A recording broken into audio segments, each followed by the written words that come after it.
Well, hello there. Welcome to my channel. I'm Christine. Today's video is Learn Lenormand card reading for beginners using the secrets of the diamond inserts. I've got the layout a little bit different today than the other videos because I've had flu or whatever for a little bit of time now, and I'm well enough to do things, but I'm sort of running on what we say in Australia is 3 cylinders out of 4 or 5 out of 6, depending what you use to drive. And I just sort of feel, but I was wanting to get this video out because I just sort of feel excited about doing this video. When we see the diamond inserts dominating a Lenormand reading, it suggests a focus on gains and losses. It highlights that fickle and unpredictable nature of fortune. So what we wanted to do, and I've also done some layers of cards which I'll get into in a minute, because I just thought I wanted to include it in there because I had this idea about it with some things. We'll get to that. And I also have some water to sip. So the first card we have is the sun, and I'm using this little deck. It's got a little poem in it. The Sun card. The reason was I was having a bit of trouble with cards, and I started playing around to get ones that were better visual, and then I just thought, it's happening for a reason. Just go with it.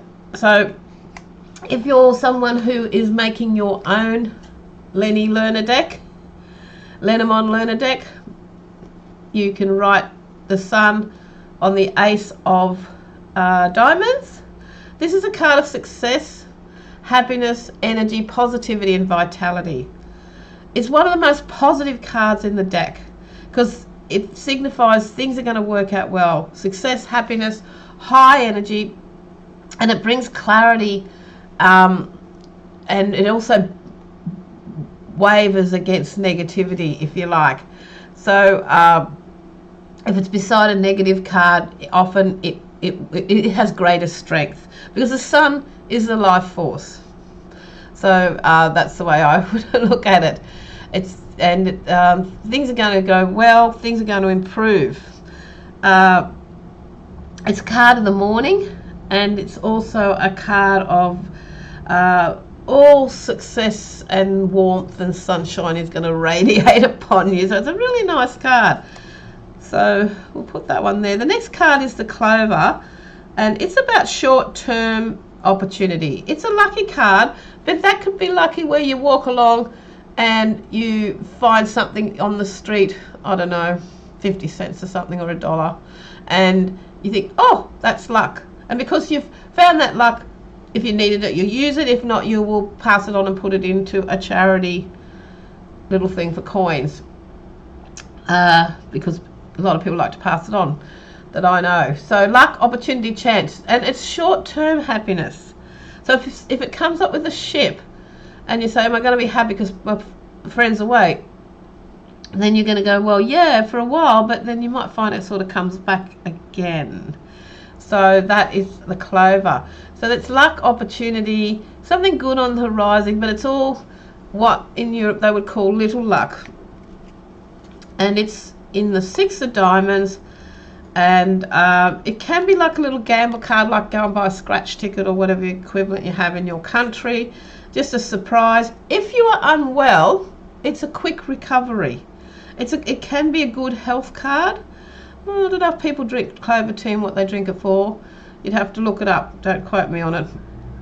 And it's about things gathering pace, maybe 1 to 4 days. And it can be a card of protection. I've written on here Jupiter and Sagittarius, so it's like that little quick flame of lucky, lucky, lucky. You know, maybe carry one in your pocket. Then our next card is the 7 of diamonds, and it's the owls. The owls can be text, emails, social media. They can also be stressful and worrying and gossip. If you think about birds in trees, they're high alert, and when the birds fly off, you know there's something happening around that sort of could be a little bit of a awareness. So it can carry that energy as well. Communication, conversations, social interactions, social media, but also a sense of worry and gossip because, like I said, if you are out camping or something and there's a patch of birds and they fly off, you might wonder why. And the situation does not last long. So maybe if it comes up in a reading about I'm going out on a date with someone, how will it go? And the birds come, well, yeah, we've been texting a little bit, but, you know, you have to see how it works out with that one. The next card is the key. And the key is one of the best, it's a very powerful card in the deck as well. It's a yes card. It answers yes to your questions. I find for me, now this is the start of the things I wanted to talk about with this stuff, is this bit here, if it was to be the question of what I was asking as the next card, it would be, am I going to get some money? And we'll use the fishes. The key would be yes. If it was there, it would be yes, but you might have to wait, because this is the bit that unlocks the door, the way I sort of look at it. So it sort of weakens the further it is away with that. But basically, to most questions, it's yes, you're going to have what you want. It answers what you want. Yes, you have what you need to progress, and it will unlock situations for you. And with a love card, it will suggest that your relationship is safe. The next card is the coffin. It's often a card that people don't like to see. Well, it depends on the question. The question is everything. Generally, the coffin card is like the death card in the tarot. It's about loss, endings, things are out of balance. If it's about money, then it would be bankrupt and depression. But then again, are my bills going to keep coming in? Coffin would be yes. That's the bills aren't going to keep coming in. It's going to stop. So it can be a card of cut your losses and move on, and it can be a card of if you're doing a grand tableau, you look what house, we'll get to that later, you look what house it lands on, and that will show you where there's problems. It can often reflect problems that are unseen with the coffin because they're hidden underground. It can be sickness, and but then sometimes if people say, oh, I'm sick, am I going to get better? And the coffin's there, it may not mean you're going to die. It may just mean, yes, you're going to get better because your sickness time is over. But we need an endings card because life is about endings and beginnings. That's all there is. Oh, I can say without going on too much. I'm going to go about these cards next. We have the book, number 26. I've got two books here because this is going to be the start of the talk. The book is about secrets.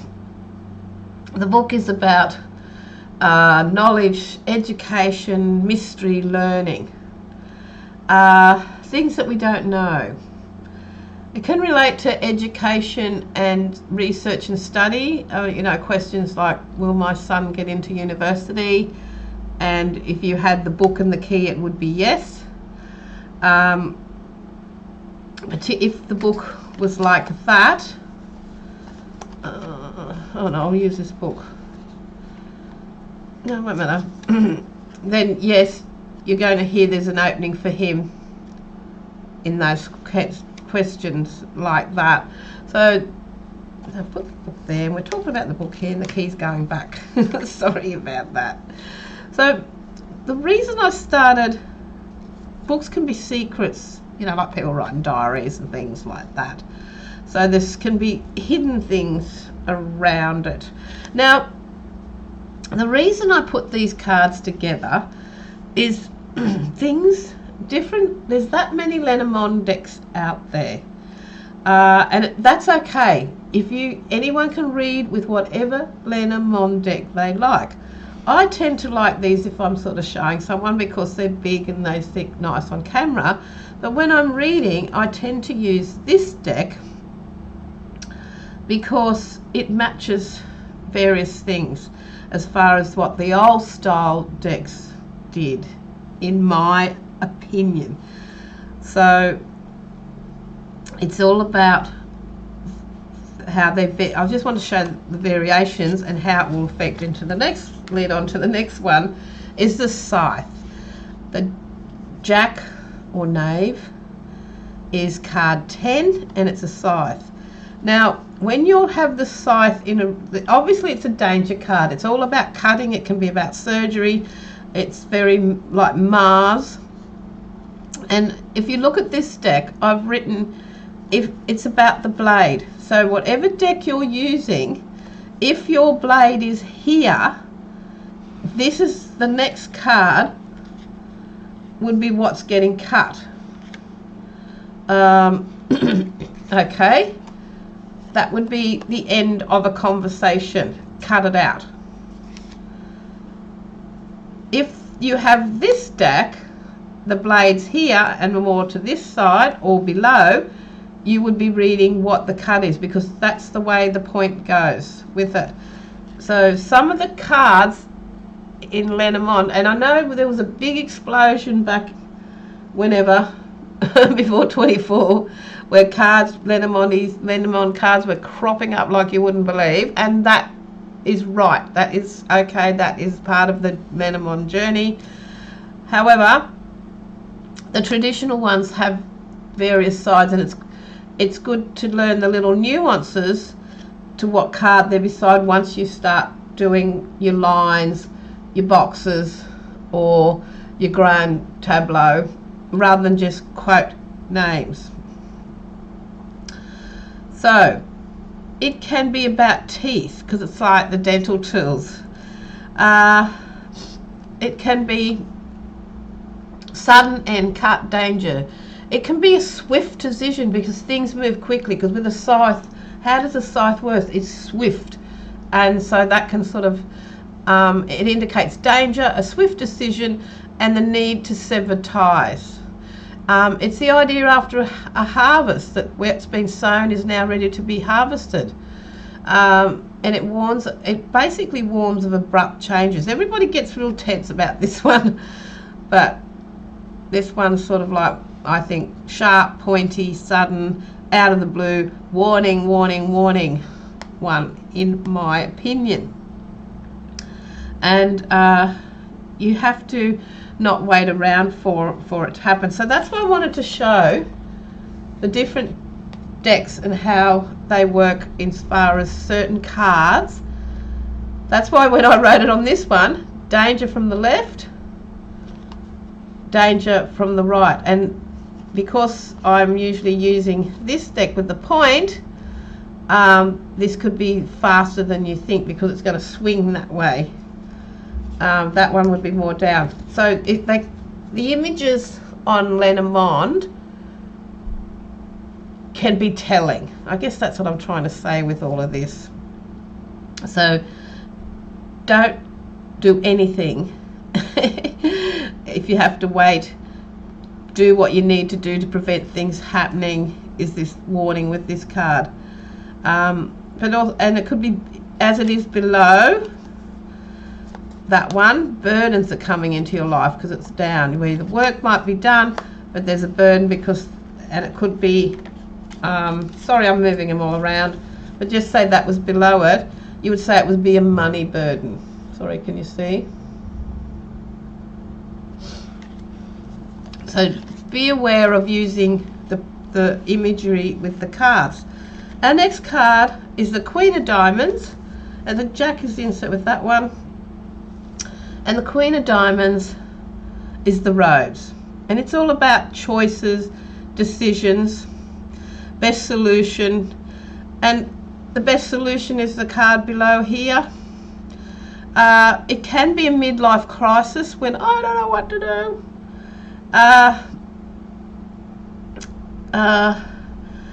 And ways to separate things, ways to divide things. And it also can be just as simple as going for a walk with that. Now I've covered all those three. What led me to this was I started to look for the lady and the man. Now on this deck, which I don't know the name of it, the lady is facing this way.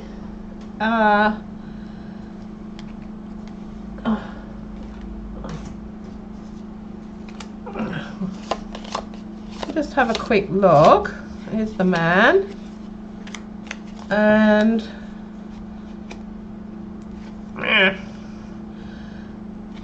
when you're doing readings for people and someone is sitting across from you,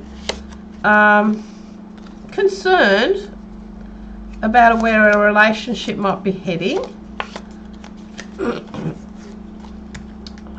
there's these ones, and these are lovely cards, but you would have to decide which way they're going to be facing. She is leaning with her hips towards that. This deck here, she's facing that way, but when you put them together, they're never together. She's running after him, or he's running after her. Interesting. The reason I like this deck is, and on my playing cards, I made the decision which way they're going to be, like that, the man and the lady, because on this deck, which is one of my favourite decks I like to use because it's sort of true-ish, if you like. I hope you can see it under there. She's facing him, she's facing her. And I used to do a lot of readings on another platform, and I just found that when people were saying, what's going to happen? Are we going to get back? Am I going to meet up? Or all those types of questions, we've all asked them. When these two are facing each other, peace on earth. And sometimes sometimes if there's a card in between, they'll get back together in a very short while. They'll get back together when things settle down. They'll get back together because they're destined to get back together with the key. So I hope that sort of gives you an idea, and they've all ended up really messy. Isn't that shocking? So we'll have a little play around. Oh, my owl's gone everywhere. So here we have our sun. Where did our clover go? I've got cards of it. Oh, sun and clover, a lucky break. This is a time of happiness. Happiness for her, but it's only short-lived. When we have the key and the birds, conversations are important. There's information getting shared that's going to open up something. It's going to unlock something you've been wanting to know, unlock opportunities, help find solutions through conversations. They will be short though. When we have the coffin and the book, we're going to have the end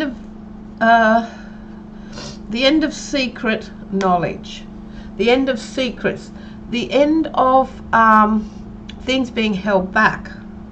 Things are going to come to light and be opened up, particularly, and that way. No, it would be that way because that's closed. You want the open way. See, once again, when you get the book and they go in all different ways, that would be secrets not knowing, but secrets will be opened up. So you have to sort of work out which direction that you want your meanings to go for yourself. A lot of books or decks and things that can be very pretty, and that's nice, but you have to work out what works for you, because there's the coffin and the scythe. We'll use this one, the scythe and the coffin. An abrupt end and a sudden transformation. I never sort of do transformation stuff with coffins, but feel free to do that with that, because I sort of forgot how people feel about that, because I was thinking about it like being the death card. So if you want to use it as a card of transformation, like you would have the planet Pluto, because coffins do go underground and are hidden treasures, please do that, because that's the beauty of the cards. We're all individuals. I'm just sharing what I know and how I do it. Other people would be sharing what they do, and everybody is right, in my opinion. So if we get the birds and the roads, conversations about choices and decisions. Being anxious about a decision that you're going to make with this one, because they're anxious, but they like to chat. Oh, I don't know what I'm doing about that. I've got a decision to make, la la la la. Can be coming up, and it could be something that's important.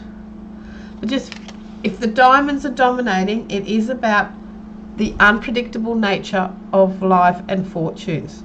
So you can expect change, and you have to evaluate risks. There's also a financial focus when the diamonds are there, obviously, because they like the money, and they're also a card of opportunities, ups and downs. So I hope that's helped. I did dose myself up with some cough syrup before I did this video, but I just felt so bad because I thought I'd only be sick for 2 or 3 days, and it seems to have gone on and on and on because we are in winter, and I'm in the subtropics, so I can have very hot days or times, and then very, very cold. And like if you live in a more stable winter place, you go to bed at night and it's cold the whole way through. Not here. We wait till 3 o'clock in the morning for it to drop, so you're up in the middle of the night changing blankets, and sometimes it's just, I find it makes it a little bit harder to get rid of what is known in Chinese medicine as the damp. But once again, I thank you so much for watching, and I hope you're getting something and enjoying the Lenormand cards. Bye for now.